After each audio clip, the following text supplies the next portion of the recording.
Now, here's the journey of these bloodlines. You can pick it up at some point through history. It goes way back. Let's pick it up here. These societies, these more advanced societies, Egypt, Mesopotamia, the Indus Valley, China, etc., they started to appear as the first more advanced societies after the cataclysm. What history does is pick up the cradle of civilization in places like Sumer and what have you. That wasn't the cradle of civilization. These societies were when human society had reached a certain point again after recovering from the great cataclysmic events that destroyed the previous society, much more advanced. In this area of the world, Sumer, which is now, of course, Iraq, became Babylon, why there's so much Babylon symbolism in human society today. Egypt, a lot of the bloodlines came from here, but they were seeded all over the world, and they talked about entities interbreeding with humans and creating royal bloodlines and what have you in various tablets found in Iraq, under Iraq in the last century or so.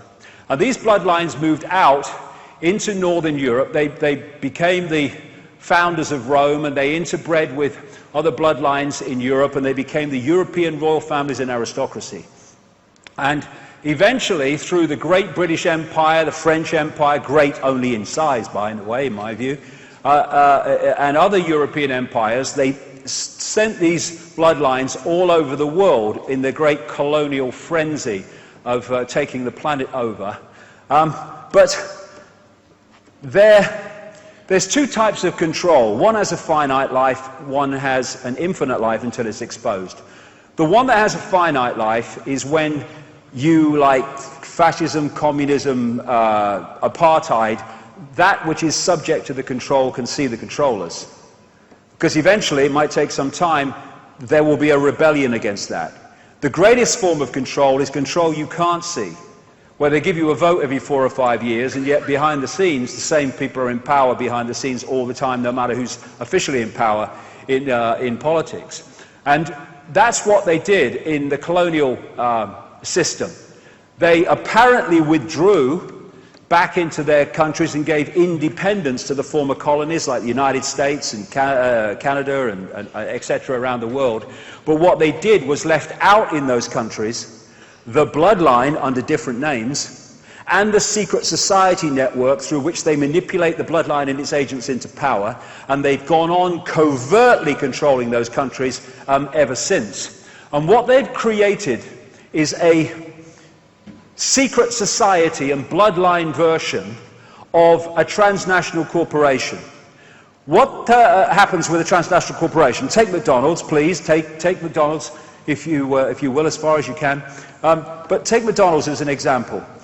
They have a headquarters in America, and in each country they have subsidiaries. And the subsidiaries carry out the diktats of the headquarters.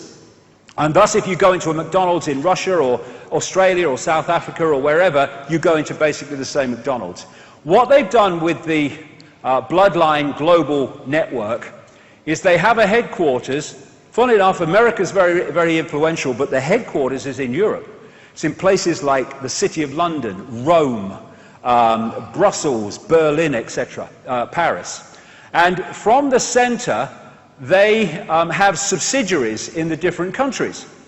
These are subsidiary networks of bloodlines under different names and the secret society network within that country. And that network's brief or job is to impose in their sphere of influence, their country, what is centrally dictated from the headquarters. Thus, as I've traveled around the world, I've seen the same things being introduced in different countries around the same time, often justified by the same excuses. And it even goes further, because the national network has subsidiaries in the towns, cities, and communities. And thus, from the headquarters, they can manipulate down into a local community, if they wish, through this network. And they've created this structure in which they have not just infiltrated, but created the organizations that run and control the direction of the world. I get into some of them. But what the vast, overwhelming majority of researchers into this conspiracy do not see, or do not want to go there, is the fact that there comes a point where this human network goes up into or out into other dimensions of reality, and the dictating force is not human. And common themes. The number of times you see around the world depictions in different societies of half human, half reptile entities. This is obviously in Asia. And the depiction of the interaction between reptilian entities and humans, and part human, part something else.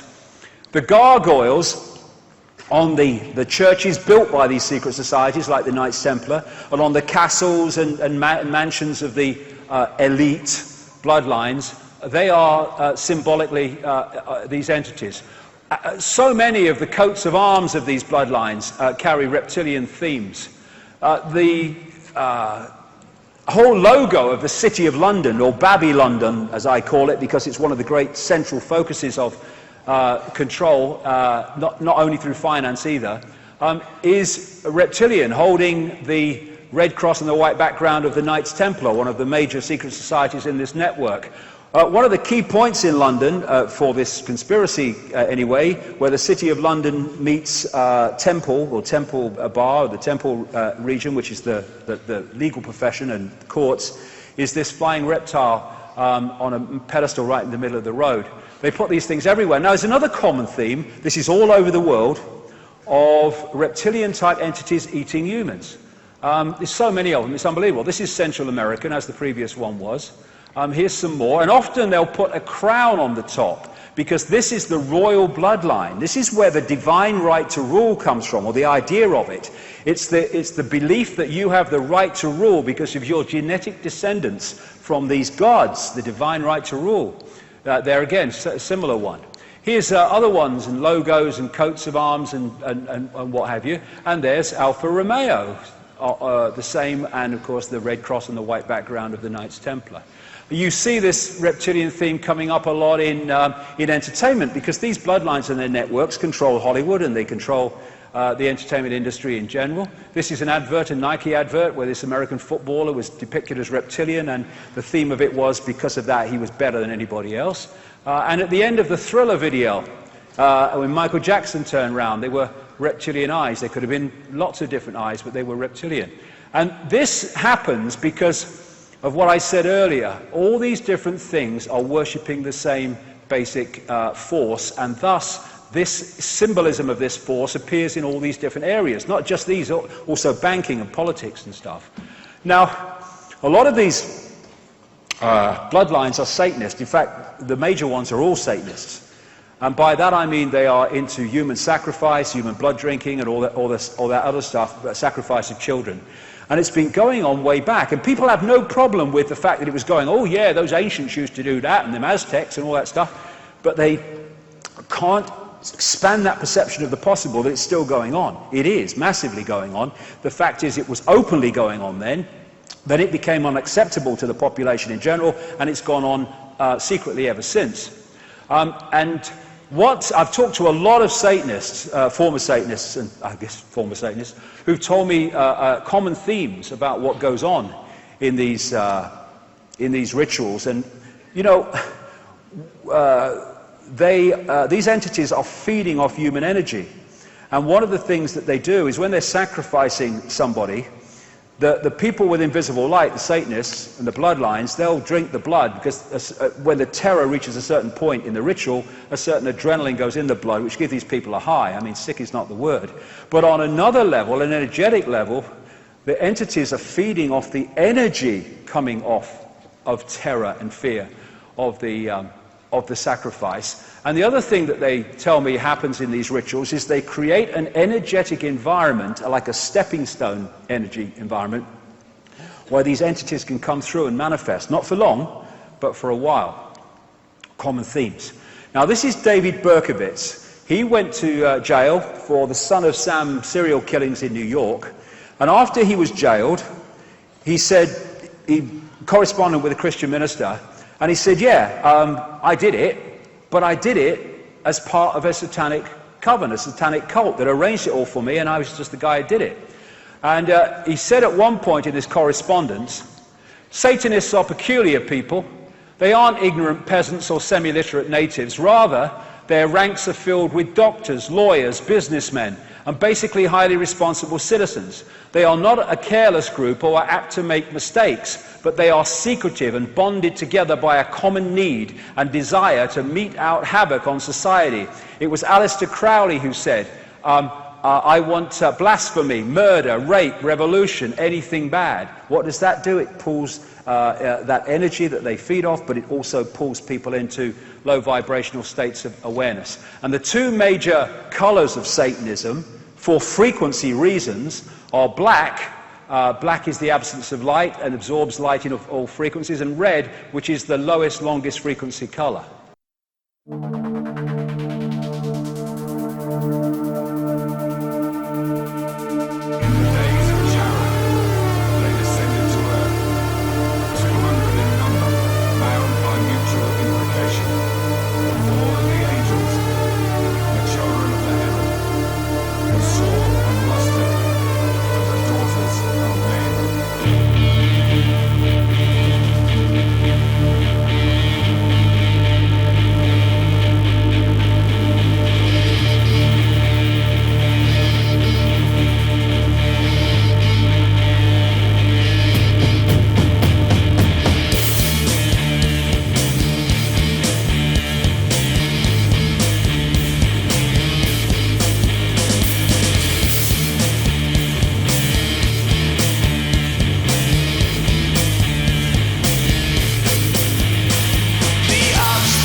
Conjour them master possess